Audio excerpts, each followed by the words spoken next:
Alley and Parker wed in 1983 after meeting at a bar. She once recalled to People magazine, "I saw him and said to my roommate, for him, I would die." For 25 years, there are men who grieve loudly, and then there are men who grieve in a way that takes your breath away precisely because of how quiet it is. Parker Stevenson is the second kind of man. When Kirstie Alley passed away in December of 2022, the tributes came flooding in from every corner of Hollywood. Co-stars, directors, friends, fans, everyone had something to say. But the 6 sentences that Parker Stevenson posted on Instagram that night hit differently than all of it. Not because they were poetic, not because they were dramatic, but because they came from a man who had spent over 2 decades saying almost nothing at all, and in that silence, had somehow said everything. If you have ever loved someone and lost them, not to death, but to time and distance and the slow drift of 2 lives going in separate directions, and then lost them again, permanently, to death, you already understand what Parker Stevenson was carrying when he sat down to write those words. Parker Stevenson was born in 1951 in Philadelphia, Pennsylvania, into a family that had very little to do with the entertainment world on the surface. His father worked in investment banking. His mother, however, was a working Broadway actress, which means that the world of performance was never entirely foreign to him, even if he spent his early years pretending otherwise. He was educated at Brooks School in Massachusetts, a private prep school where he rode crew and moved through the world with the kind of understated confidence that prep school athletics tend to produce. From there he went to Princeton University, where he studied architecture and continued rowing, eventually being part of a freshman lightweight crew that won the Eastern Sprints. He was, by every available account, on a very specific trajectory, and acting was not part of it. He has said in interviews that he had zero interest in performing. None. Architecture was the plan, and he was committed to it in the way that young men who have grown up with a clear sense of who they are tend to be committed to things. But life rarely respects the plans of 20-year-olds, even the disciplined Princeton ones. He was cast in a 1972 film adaptation of the novel A Separate Piece, and then in 1977 came the Hardy Boys Mysteries on ABC, where he played Frank Hardy alongside Sean Cassidy. The show made him famous in the way that only 1970s network television could. Fast, total, and slightly overwhelming. Teen magazines. Fan mail. Screaming at airports.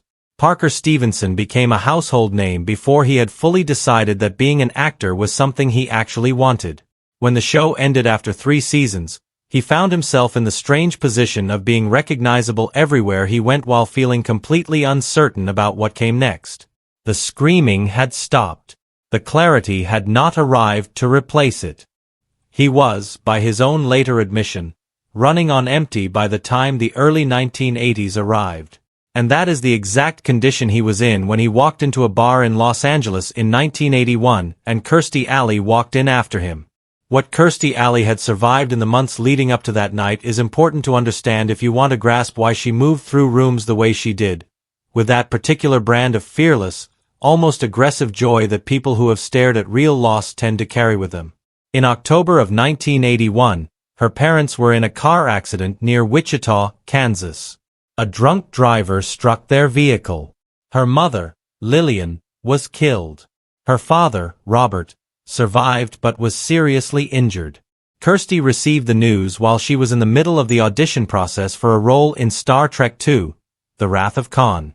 The fact that she told her agent to inform the studio what had happened and asked them to hold the audition until Wednesday, and then actually went in and got the role of Lieutenant Savick, is one of those pieces of biographical information that tells you more about a person than an entire chapter of analysis ever could. She was also several years removed from a serious cocaine addiction that had threatened to derail her entirely before she found Scientology in her mid-20s and used it, however controversially, to pull herself back to solid ground. By the time she was standing in that Los Angeles bar and looking across the room at Parker Stevenson, she was a woman who had already done several lifetimes of surviving. And she knew what she wanted when she saw it. She reportedly turned to her roommate and said that for this man, she would die. That is not a casual statement from most people. From Kirstie Alley in 1981, it was practically a mission declaration. He was there with another woman. Kirstie walked over anyway. According to the accounts that emerged over the years, he ended the evening dancing with Kirstie instead. They dated for 2 years. They married on December 22, 1983. Parker Stevenson has described the early years of the marriage with a kind of honest warmth that makes you understand why it lasted as long as it did despite the obvious incompatibilities. He was depleted and directionless. She was full of the kind of conviction and energy that makes depleted people feel alive again just by being in the same room. He has said that being around her restored something in him that he had not even fully realized he had lost. That is a remarkable thing to say about a person, and it is the kind of remark that you do not make lightly if you are someone like Parker Stevenson, a man who has consistently, throughout his entire public life, preferred understatement to declaration. But he has also been honest about the architecture of their incompatibility, and the words he has used are direct enough that there is no point in softening them. He described himself and Kirstie as exact opposites, and then said that being opposites makes for an interesting relationship but not necessarily a good marriage. She was a woman who filled every room she entered. She kept somewhere between 40 and 50 animals in their 32-room Encino mansion, including ring-tailed lemurs. She was loud and funny and warm and exhausting and impossible to ignore. He was a classical music listener, private by nature, more comfortable observing than performing off-camera, and by his own description someone who simply tended to be in rooms rather than transforming them. For 14 years, they tried to find the place where those two versions of a person could coexist long enough to build something lasting. They did build something lasting, just not the marriage itself. In 1990, Kirstie became pregnant. 3 months in, she miscarried. She wrote about the loss later with a rawness that stayed with readers because she did not dress it up or resolve it neatly. Her body continued producing milk for 9 months after the miscarriage. She said she connected much of her later relationship with her weight and her self-image back to that grief, to the way her body kept mourning even after she was trying to move forward. Parker was present through all of it. In 1992, they adopted a son, William True Stevenson, and in 1994 a daughter, Lily Price Stevenson. Fatherhood, by every measure and by his own words, was the role that finally fit Parker Stevenson more naturally than anything he had ever been cast in professionally. He has spoken about his children with a quietness that somehow communicates more love than a louder man would manage with twice the words. Kirstie's career was ascending throughout this period in ways that would have been difficult for any marriage to fully absorb. She joined Cheers in 1987, replacing Shelley Long, and won a Golden Globe for Best Actress in a Comedy Series and an Emmy Award in 1991. She won a second Emmy in 1994. During her 1991 acceptance speech, she thanked Parker in terms that made the audience gasp and then dissolve into laughter, a moment that became one of the most talked-about Emmy moments of its era. Parker later told the story of riding home in the limousine that night and telling her, in his quiet and perfectly serious way, that she was absolutely never required to mention him in a speech again and that he was genuinely fine with that outcome. The story is funny, and it is also a perfect illustration of the specific kind of loneliness that comes from being married to someone who lives entirely at full volume when you are constitutionally a person who prefers the margins. Kirstie also spoke publicly and repeatedly, both during the marriage and after, about two men she had developed deep emotional feelings for while married to Parker. She was open about falling in love with Patrick Swayze during the filming of a project when both were married to other people, and she was equally open about the depth of her feelings for John Travolta, her co-star in the Look Who's Talking films, whom she once described as the greatest love of her life. She was consistent in stating that nothing physical ever happened in either case and that there was no infidelity in her marriage. Parker never contradicted that publicly. But there is a specific and quiet kind of pain that comes from being the spouse of someone who has publicly, in print and on television, described another person as the great love of her life, and Parker Stevenson carried that without ever once making it a public grievance. By November of 1996, after 13 years of marriage, they separated.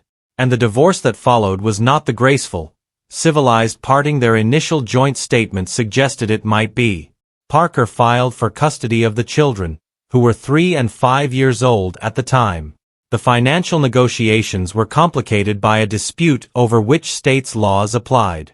Kirstie wanted divorce proceedings mediated through a member of the Church of Scientology. Parker attended one session of that mediation and subsequently filed a court affidavit describing the experience as one in which neither the mediator nor Kirstie had any working knowledge of California family law. The jurisdiction battle eventually reached the Maine Supreme Court. The court ruled in Parker's favor, applying Maine law rather than California's community property standards. The marriage was formally dissolved in December of 1997. The financial settlement concluded in 1998. About 16 months after the divorce was finalized, Parker gave an interview to People magazine in which he said that he and Kirstie were not friends at that time but that they spoke regularly about the children, and that whether they would one day become friends was something he genuinely did not know. He also spoke, with a directness that was striking, about the religious dimension of the marriage's end. Not with bitterness toward Scientology, but with the grief of a man who had taken his own marital vows seriously as a covenant and felt the weight of having broken them regardless of the reasons. That is the kind of honesty that does not come from a press agent. It comes from a person who is still sitting with something that cost him. Kirstie's post-divorce years were, predictably, more public than Parker's. She was engaged briefly to a younger actor. She went through a period of honest self-reflection that she described in interviews with characteristic bluntness, saying she did not like who she had become or how she had been showing up in her relationships. She starred in Veronica's Closet. She became the face of Jenny Craig. She created and starred in Fat Actress. She competed twice on Dancing with the Stars, making it to the finals. She appeared on Celebrity Big Brother in the United Kingdom. She was, until the very end, the most compelling person in any room she occupied, on screen or off. Parker, by contrast, returned to Baywatch for 2 more seasons, transitioned into directing, working on episodes of Baywatch and Melrose Place, and built a quiet, purposeful life that suited him far better than the noise of his marriage had. He later spent 4 seasons on the Netflix series Greenhouse Academy. He married Lisa Schoen in September of 2018, a woman he had met in the most ordinary and human way imaginable. She knocked on his apartment door to borrow a stock pot, and 2 days later returned it filled with the best chicken soup he had ever tasted. She was a professional chef who had worked for Derek Jeter and spent 2 decades in food styling for the Food Network. They married at a vineyard in Los Olivos, California, and honeymooned in Israel. But True and Lily were the constant thread that kept Parker and Kirstie permanently woven into each other's lives, no matter how different those lives became. Their son True married young and became the captain of a charter fishing business in Florida. Their daughter Lily married and, with her husband, builds handmade custom furniture. True's son, Waylon Tripp Parker, was born in 2016, making Parker and Kirstie grandparents for the first time. Lily and her husband welcomed a son named Rip Woodrow Graham in May of 2021, and a daughter, Teddy Louise Graham, in September of 2023, 9 months after Kirstie's death, a granddaughter she never got to meet. When Kirstie Alley died on December 5, 2022, the cause was colon cancer that had been diagnosed only months earlier and had already reached stage 4 by the time doctors at Moffitt Cancer Center in Tampa fully understood what they were dealing with. She had kept the diagnosis private. She spent her final weeks at home in Clearwater, Florida, surrounded by the people who mattered most to her. Her manager confirmed the diagnosis publicly the morning after her passing.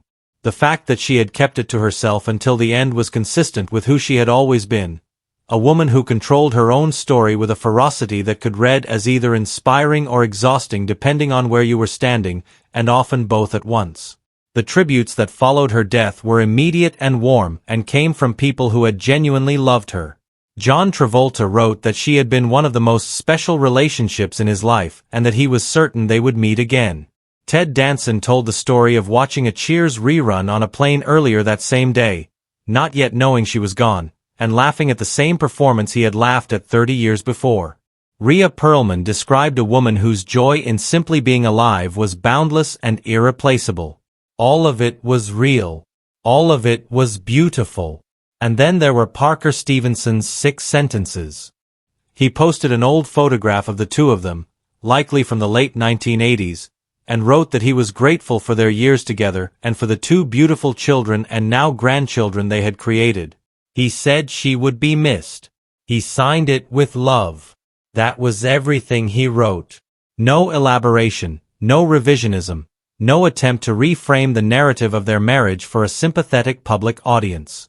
Just a man who had known this woman more intimately than any co-star or collaborator ever could, saying goodbye in the only register that has ever come naturally to him, the quiet one.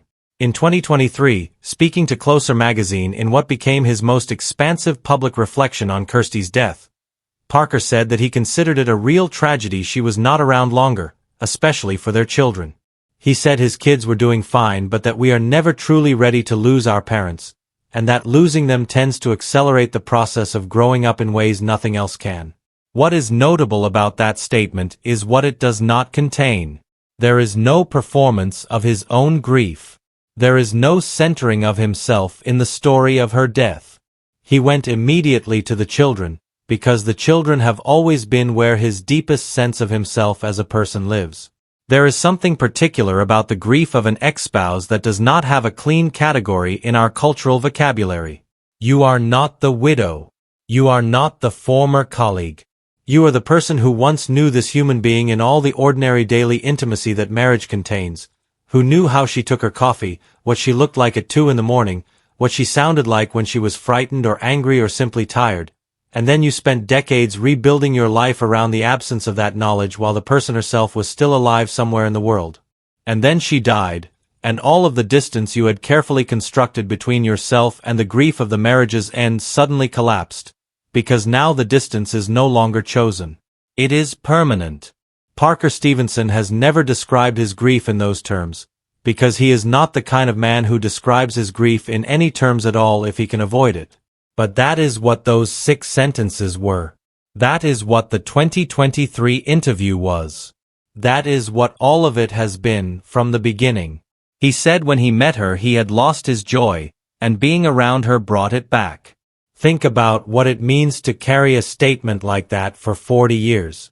To have met someone who restored something essential in you, to have built a family with her, to have watched that family become its own living and growing thing that continued long after the marriage did, and then to have watched her die with the knowledge that the person who gave you back your joy when you had misplaced it was gone now, finally and completely. That is not a chapter. That is the whole story. And Parker Stevenson, the quiet man from Philadelphia who only wanted to study architecture and ended up being a television icon, and then the ex-husband of one of the most unforgettable women in American entertainment, told that whole story in 6 sentences and 1 old photograph. Some people leave a mark on your life so deep that time and distance and new love and grandchildren and chicken soup and vineyards in Los Olivos cannot fully reach it. They are simply there, permanently, like a watermark in paper. You hold the page up to the light and there they are. Parker Stevenson is 74 years old. He has a wife who makes extraordinary soup and a son who captains fishing boats and a daughter who builds furniture and 3 grandchildren who carry everything forward without knowing any of the story behind them. He has his photography, which he has described as the truest expression of who he is. He has a quiet life that suits him in all the ways the loud one never quite did. And somewhere in all of that, permanent and unresolvable and entirely his own, there is the fact of Kirstie Alley. The woman who saw him across a room in 1981 and crossed it without hesitation. The woman who was his exact opposite in every measurable way and who, for 14 years, made that feel like a reason to wake up in the morning. She is gone now. But the 6 sentences remain. And for a man who spent 25 years saying almost nothing, they are more than enough.